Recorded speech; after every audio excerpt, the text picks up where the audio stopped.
Okay, I've actually never done this like new live situation on X, so I hope it works. I guess I can wait a second here, but I'm just gonna assume that it's live. Yeah, I see that it is live. Great. I just have I have time tonight, and I just want to walk you guys through everything that's been going on at the Daily Wire, culminating in Jeremy Boring's just complete lie that he told tonight. I knew we were going to get there. We have kind of been trying to fish them out for a while. We knew, obviously, that they were behind this drive or at least I should say, we very much suspected that since the same lawyers that they had privately suing me in arbitration court for the last 2 years are the same lawyers that were suing Brett Cooper in arbitration court, the same lawyer that is now representing Brian Harpel in this case.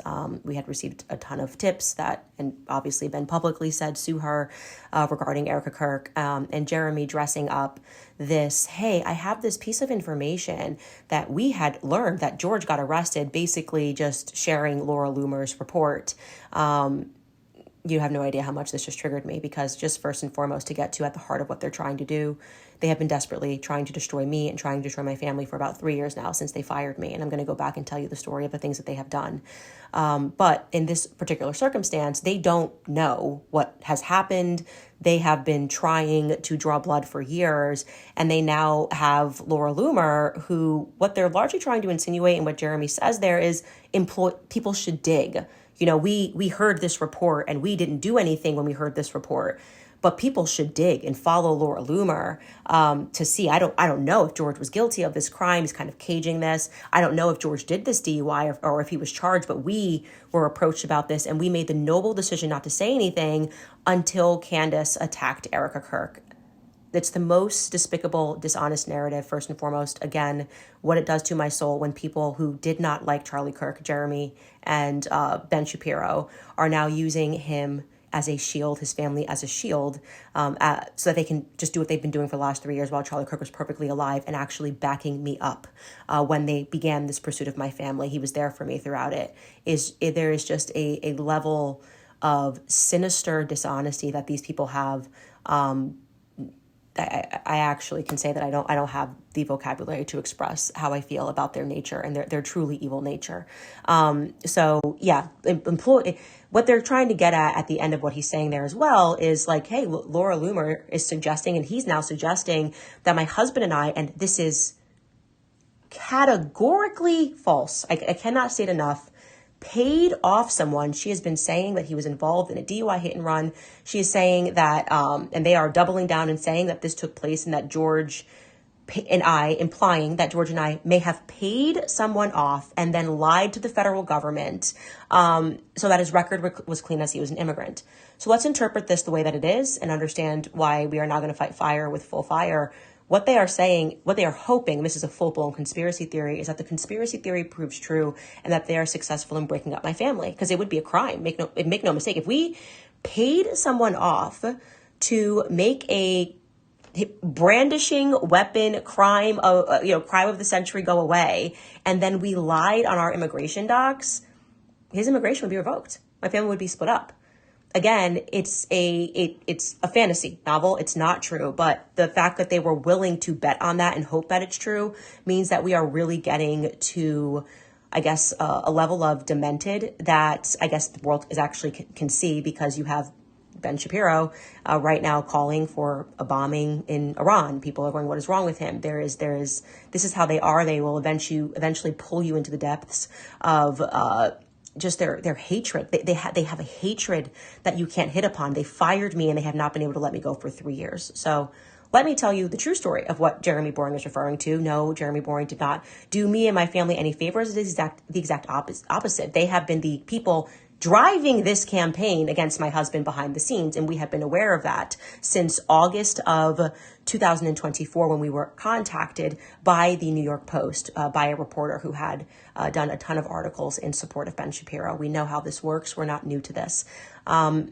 So first and foremost, it has been very obvious to me that Ben has some sort of whether it's diagnosed, I don't know, or a diagnosed mental disorder. Something happened after October 7th, and Ben began demonstrating what I would say was exuding characteristics of schizophrenia, like truly paranoid schizophrenia, where he started making accusations against me that were just not true. There was not a shred of truth to this. And Jeremy, because he had spent tens of millions of dollars on Pendragon and it was a financial disaster, I believe he privately began telling Ben that these conspiracies that he was coming up with were true. Namely, Ben believed truly, and Jeremy said that he believed it too, that I was devising some secret plot with Nick Fuentes and Tucker Carlson to bring down the Daily Wire. I was brought into an office after Ben stood up on a table and called me a faux sophisticate. And I was like, what's going on?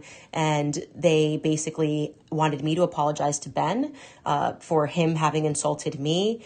And then because during that week I had gone on to Tucker Carlson for an appearance that had been planned before Ben got on the table, he somehow in his head thought that it meant that me and Tucker Carlson were plotting against him. I don't know how Nick Fuentes got into the scenario, but they brought me into a room and they questioned me and I didn't know what to say. I was genuinely 9 months pregnant and I was so shocked that they even thought this was a plausibility that I was just disturbed by even the insinuation. Obviously, it was not true. I didn't even, at that time, Nick Fuentes wasn't even on social media. He was on like Cozy or something like that. And I was not watching his show at all. And I had only spoken to Nick Fuentes once in my life pertaining to Kanye West about 2 years earlier. And I told them that I was forthcoming and honest. Anyway, when I was fired, my firing docs consisted of, I think it was about 35 points for firing. And all of it read like one long paranoid schizophrenic rant. The first like 5 pages were pictures of Groyper tweets, meaning obviously that they still believed that the conspiracy theory was true and that somehow I was working with Groypers. There was not a shred of proof to this. So among their reasons was Groypers. I think they themselves were the ones that leaked to TMZ that part of the reason was because when I went on Fresh and Fit, they have money that comes in. And I guess when they were talking about Ben Shapiro, there was a register sound, like a cash register sound. I don't know if that's unique to Rumble, if that's a DJ sound. I had never done this show before. In fact, I was given the opportunity to go on the show from the Daily Wire. The PR person said, Fresh and Fit contacted, do you want to do this? I said, sure. And that was a part of the reason I was fired, because a ka-ching sound effect, which they said was anti-Semitic. These are all, I just want you guys to understand, these are all real reasons that I was fired. I had no idea that Fresh and Fit and the noises went on in the background the whole time during when they talked about other people, Christians as well. This was part of the reasons. Ben had registered that as an intentional hit against Jews. I'm just thinking of recent off the top of my head, crazy when I tell you like ramblings, Justin Amash, who was a former congressman, had tweeted that he lost his family in there were some bombings. The IDF had bombed a church. It was, I think, I'm saying it wrong, but St. Porphyrius Church. And I tweeted to him and I said, I'm so sorry that you lost your family. It was one of the reasons listed that I got fired. And the reason that they explained was because I should have said, when I said, I'm sorry that you lost your family, that, but I should have said, but, you know, the IDF, this is really the fault of Hamas. I'm giving you like, there was not one reason that I actually did something, that I actively did something. It was all like that. What I could have done, what I should have done, and what they perceived was the majority of it was a Groyper conspiracy. So I can just say right off the bat, Nick Fuentes, major win, 100%, fully in their heads. I had no communication with you. Nonetheless, we agreed to separate and they sent this thing and they wanted me to pay them. I almost laughed. I was about to hit the stage at Turning Point USA and I almost laughed at the insinuation that they sent me schizophrenic ramblings for what my offenses were. And on top of that, they wanted me to pay them like for violating, I don't know, somebody's thoughts. I don't know, violating Groyper. I don't even know what it was. And I basically said to my lawyers, I'm not paying them a dime and I'm going to publish this entire thing online so people can see what this company actually is. And at that point, we had agreed that that would be best not to do that. They agreed to pay me out, I think, until the end of the year. I don't remember what the exact estimation was. And we would go away and say nothing about each other.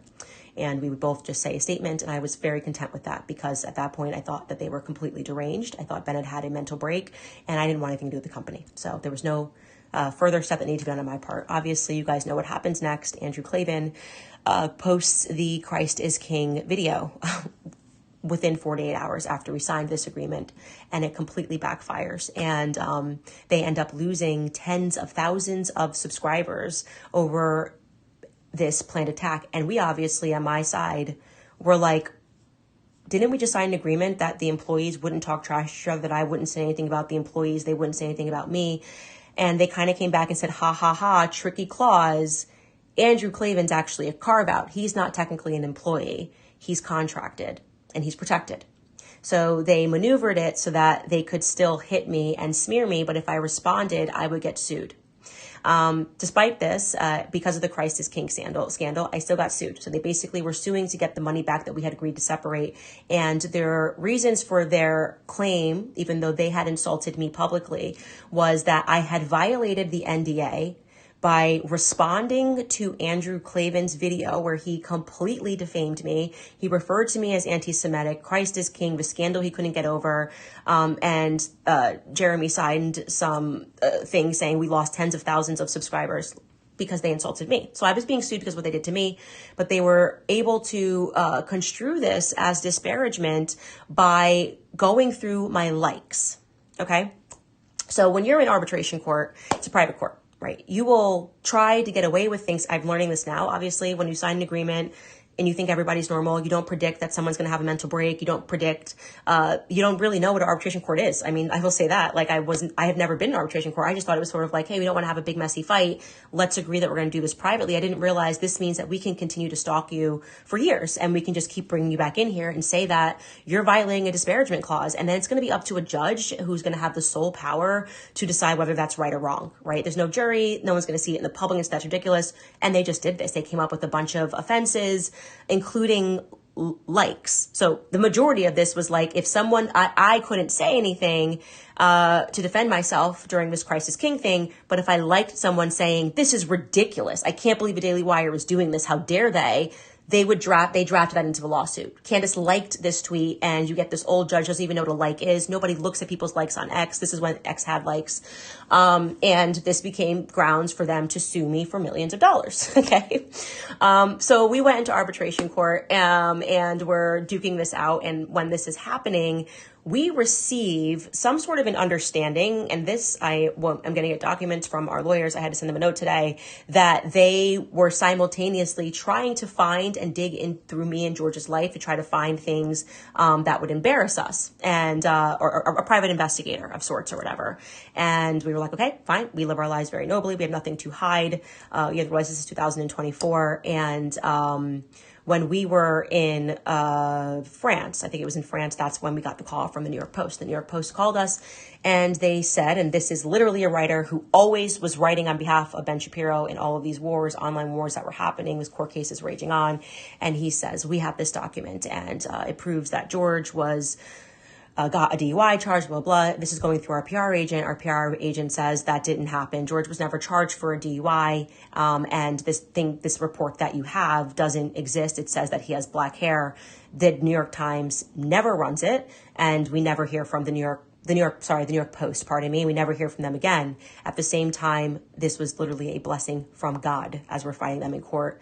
Brett Cooper pulls her contract and they call my lawyer. We found out from a Daily Wire because they were so paranoid. Matt Sarlson, their lawyer, believed the shadows on the wall were real. They believed that we were plotting things, that we were working with Brett Cooper. No such thing was true. I actually was not close to Brett Cooper when I worked for the Daily Wire.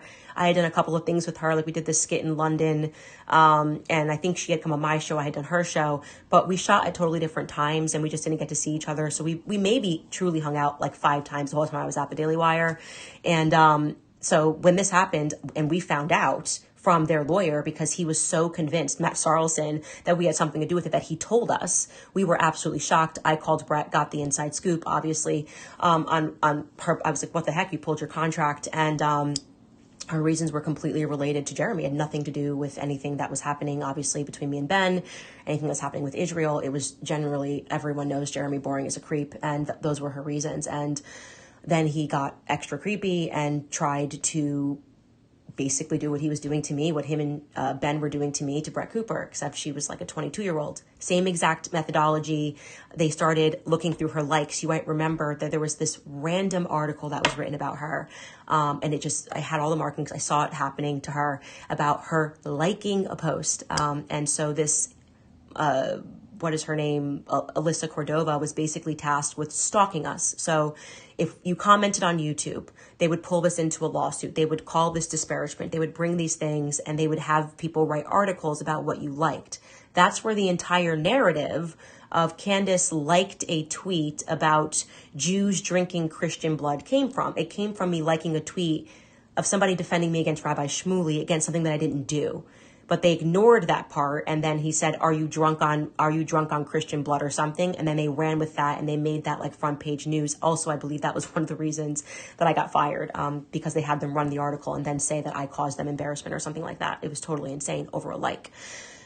Anyway, to fast forward through this, they I guess couldn't fight a two-front war, and Jeremy was then super focused on destroying Brett Cooper and this master plot to get her best friend to take over. The best friend obviously is not very talented and had agreed that she was gonna, like, that was who Brett Cooper was confiding in. I'm sorry, Brett, for putting your business on the streets, about why she wanted to leave. That was her actual friend at the Daily Wire, and this girl had, been essentially a shoulder for Brett Cooper to cry on, and was like, yeah, you can do it. I'm going to leave with you. This is my understanding. And then Jeremy decided to go to her and offer her more money than he had ever paid Brett Cooper to take her spot, because he wanted her to suffer. That's the reality of what happened. She just wanted to quit her job. He wanted her to suffer. And then after that happened, and the public, just by kind of picking up on vibes, correctly figured out what was going on, and were like, wait a second, are they trying to like do this weird thing with her best friend? They obviously sued Brett Cooper. One of the reasons, just so you understand, when I say that arbitration court allows people to abuse people, and again, I am going to pre-apologize to Brett Cooper for putting this on the streets, but I think it's really important for people to understand what the Daily Wire is, because they are truly sadistic, they are truly psychopathic, and they will never stop. There is nothing that will stop them, and they want destruction, like what Ben is calling for. They don't care if everybody dies. Like they truly, I think Ben was probably warmed on Easter morning when Trump tweeted that an entire civilization would die tonight. Like that's the kind of stuff that's how they behave. So they pretend that they're these gentlemen, and obviously I'm not referring to the other talent there, but I am referring specifically to Jeremy and Ben Shapiro. There is a very dark side to them that disturbs me. And when it came to Brett and the stalking of her and the exact same mechanisms, they sued her because on her last day of work, she wore a blue shirt. And her last day of work, she wore a blue shirt. That is one of the reasons that they wanted to sue this girl into what would have been bankruptcy, because she didn't have any money. But Brett was not getting paid the money that I was getting paid for Daily Wire, right? They had got her when she was really young. I think she was making initially something like $75K, whatever, like an employee they were trying to show him, and it really worked out. And so they were suing her for wearing a blue shirt. And I guess what happened was that, unbeknownst to Brett, before her last episode, somebody had commented, because they stalk your comments, and said, if you have an NDA, wear a blue shirt. And on her last day, she happened to wear a blue shirt. It's also the color that most people wear 3 times a week. And so they sued her for it, because then the internet, I guess, created, I don't know if it was Reddit or whoever it was, said, oh my God, she wore a blue shirt. She has an NDA. She can't talk. And so that became the grounds for Jeremy to try to bankrupt Brett. And I wouldn't have that. Once I knew what was going on, I was willing to have them, smear me as an anti-Semite. I was willing, which they did obviously tenfold, to chase me from here to Australia, getting their Zionist network to attack me and to ruin my life and to go after my YouTube channel. I mean, I dealt with all of it, but I really had to draw a line at Brett Cooper. She's not involved in speaking about those kinds of politics. This is a girl that genuinely wanted to just get married and leave her job. And so I decided to, be a big sister and defend her on my show and say that Brett was not an anti-Semite. When Jeremy did a video speaking about her, I used my platform to defend her, knowingly one time that it would violate my contract, and that of course they would sue me again, and sue me again they did. This time they sued me for a ton of things, and again, making psychic arguments in court on the list. And it was a birthday present from Jeremy to himself. He double sued me and Brett, actually, and listed were all sorts of psychic arguments. Every YouTuber that had made videos about Brett Cooper were put into this lawsuit. Their conspiracy this time was I wasn't working with groypers, but I was working with YouTubers. I will name one YouTuber who I absolutely was not working with, who was making organic videos about what was going on with Brett, who I had to contact because he was going to have to get drafted into court. The Quartering was one such person. I can't remember the name of the other people, but it was basically Groyper 2.0, but this time featuring YouTubers that I had never spoken to, who I had to introduce myself to because I needed them to come to court because they wanted $300,000 for every infraction. And every infraction meant if I liked a video that a YouTuber made, if I commented and said, this is great, and they found the video that they made to be disparaging toward the Daily Wire, they wanted the court to find reason to bankrupt me. And to be clear, it's actually against the law to do that, to use NDA, non-disparagement clauses, to effectively force people out of the market. But in arbitration court, you're actually allowed to break the law. All they have to say is that they believe that these two people understood the contract when they signed it. And even if it goes against Tennessee law, they can break the law. So even like they can bankrupt you in arbitration court, and there's nothing you can do about it. So that began round 2 of being sued by the Daily Wire. And a part of that also, and again, I'm giving you like, there was always a very long list of likes and things that I did that I didn't know that they were just stalking me across every platform. But probably the wildest one was the psychic argument that, and these were psychic arguments, obviously. Like a psychic argument would be Brett knew she was wearing a blue shirt. A psychic argument would be that I had somehow put into the mind of Phil Turney, who I had on my show for the USS Liberty. I got sued for that. He shared a story, and at some point during his story, he addressed the camera, and he said to both Charlie Kirk and to Ben Shapiro that it was not a conspiracy theory and that the USS Liberty actually happened.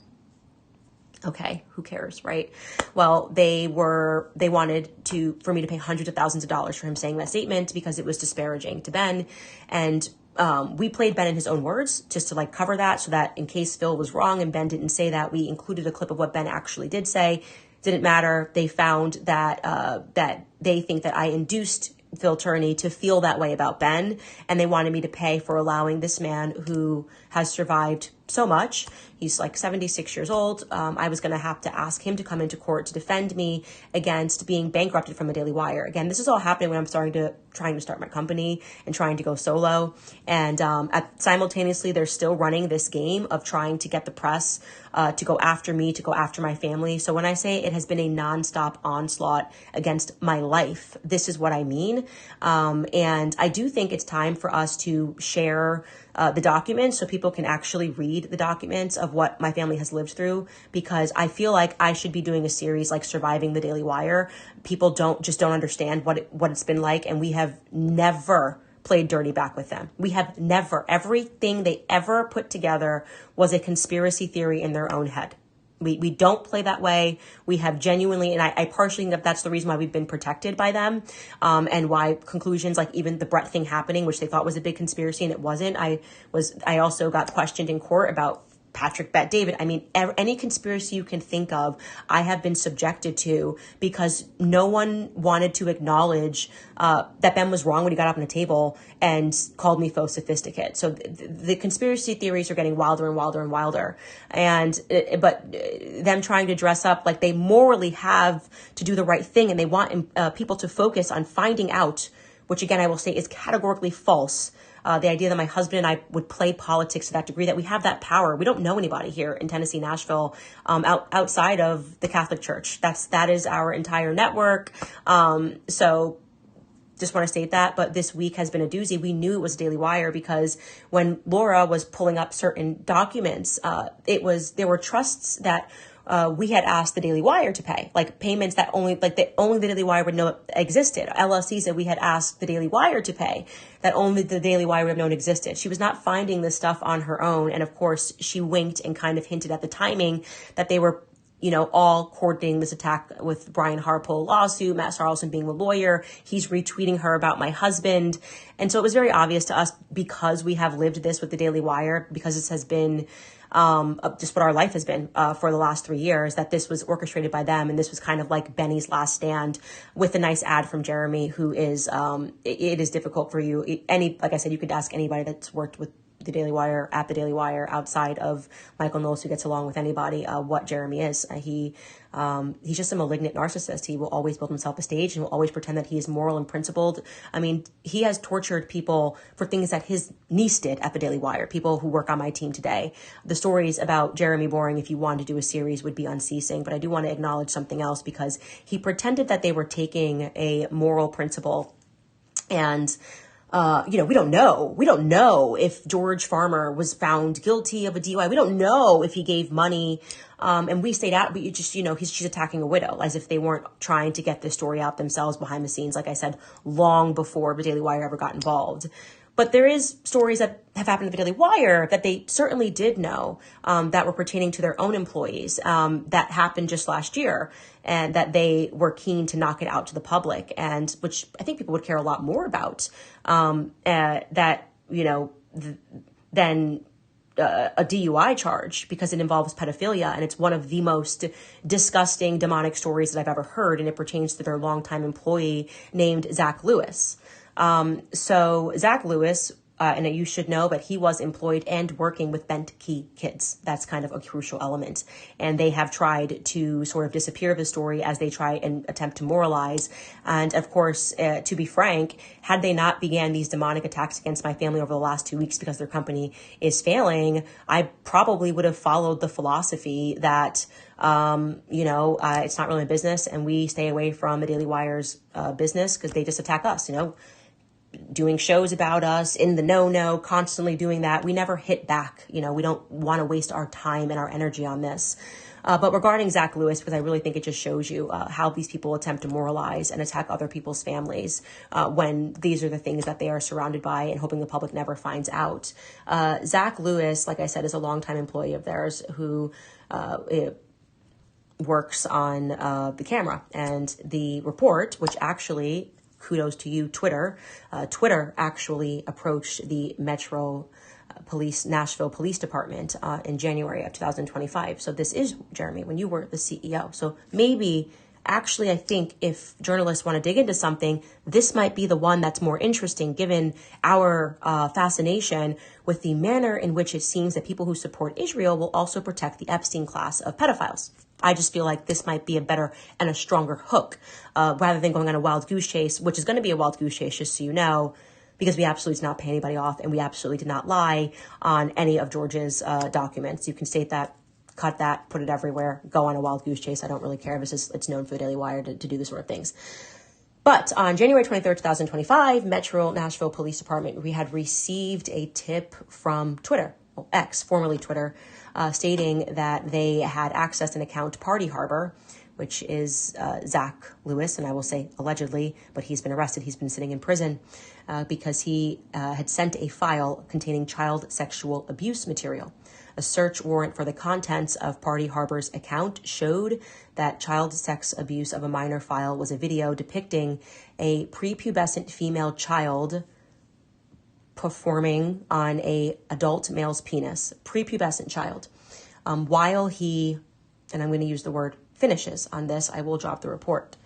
The child sex abuse file was sent to a user who identified herself to the defendant. So he has this file of a child doing this, and then sent it to a 16-year-old female who identified herself as a 16-year-old female.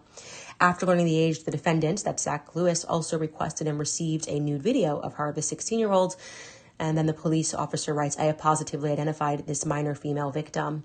The search warrant further revealed multiple other chat logs in which the user of Party Harbor requested and received nude images of users who identified themselves as minor females. I have positively identified one other 15-year-old minor female from whom Party Harbor requested and received a nude video on November 18, 2024 local time, after she identified herself as a minor. The defendant, who was identified through a subpoena to PayPal for account information associated with a transaction where Party Harbor purchased nude images of a user who claimed to be a minor. PayPal responded that the user is Zachary Lewis. This is his address in Nashville, Davidson County. A subpoena to Comcast for subscriber information related to the IP address associated with Party Harbor also came back to the same address in the name of Zach Lewis. Now, I am told that when he was first arrested, the Daily Wire, and I will say allegedly, did not fire him, that they kept him on following this notion of innocence until proving guilty. And and then as people began finding out the details of this, and I can't tell you how fast that timeline was, he eventually was fired. And my understanding is that he is in prison today, but this happened last year under Jeremy's watch. And so, yeah, Jeremy, right back at you. So while you have them doing calling on journalists to do what you always do, like you did in the courts, I said to you, we could have gone to the ends of the earth in court. You were never going to find anything on me because I live my life honestly. I never colluded against Daily Wire. I never leaked to anybody. And I always say people that begin on a pursuit with Jeremy and Ben Shapiro will find themselves chasing shadows on the wall. Of course, we would never be so foolish. We take our family very seriously as to lie on our citizenship. But I do think that this might be a case that people want to follow. I do think if you are an honest journalist and a sincere journalist, getting to the bottom of how long this employee worked for the Daily Wire, especially since he worked for the Benke Kids Department under Jeremy Boring's watch, might be of some interest. So we'll be dropping that information. And tomorrow we will also be providing more information about the reasons that I was fired. I think publishing the documents of what they put me through in court, so people understand that this is a company that has a mental disorder operating as a company. This is like paranoid schizoid delusions, and they are able to, because of the power of the network of media people that Ben has, able to stalk and harass. It's now been 3 years. They cannot list any offense that I've done to them. Jeremy's excuse tonight is that I told the truth about Pendragon. The reality is that Pendragon is what turned the company upside down. Everybody knows that. He spent way too much money on it. He's hoping that he can pretend like he was the genius that kept Daily Wire afloat. That just simply is not the truth. It was thanks to documentaries that were being done by the talent after the money came in. He then wanted all of the money to focus on his projects and made it about him because Jeremy is always looking for a stage. That's what he's doing right now. It is the reason why he's starting a podcast, and every episode is just talking about me and Tucker Carlson. The beginning of their delusions began with me and Tucker Carlson and some remarkable plot they thought was happening, which never was. And we could have been in court for 10 years. They would never have landed upon that plot because it matters to me not to go to bed with that sort of ick on me. So good. I'm glad that we are fighting each other by the face to face and let fire meet fire. I'm also happy that the public now recognizes that it was always you guys. I was working with Laura Loomer. There's no way that we had to have police over today. I've got 2 of my cars online, a car that takes my child. I have literally LLCs and trusts that only the Daily Wire could have known that are being leaked to her. And of course, Matt Charlson, who is their lawyer that has been suing me for 2 years, constantly retweeting her. So it was obvious to us, but now it's obvious to the public. And I do want you guys to know that we are planning on playing offense with this. We are developing a plan to deal with this because it's been 3 years of what is just stalking and harassment being dressed up as some noble pursuit that has absolutely nothing to do with Erica and everything to do with me surviving their vicious attacks. They have wanted to destroy my family. They have wanted to destroy my life, and they won't win. That's the reality. They won't win, but they will destroy themselves in the process. So if you have any questions, I will answer. I will definitely also drop these documents regarding Zach Lewis. And beyond that, I'll see you guys tomorrow on the show.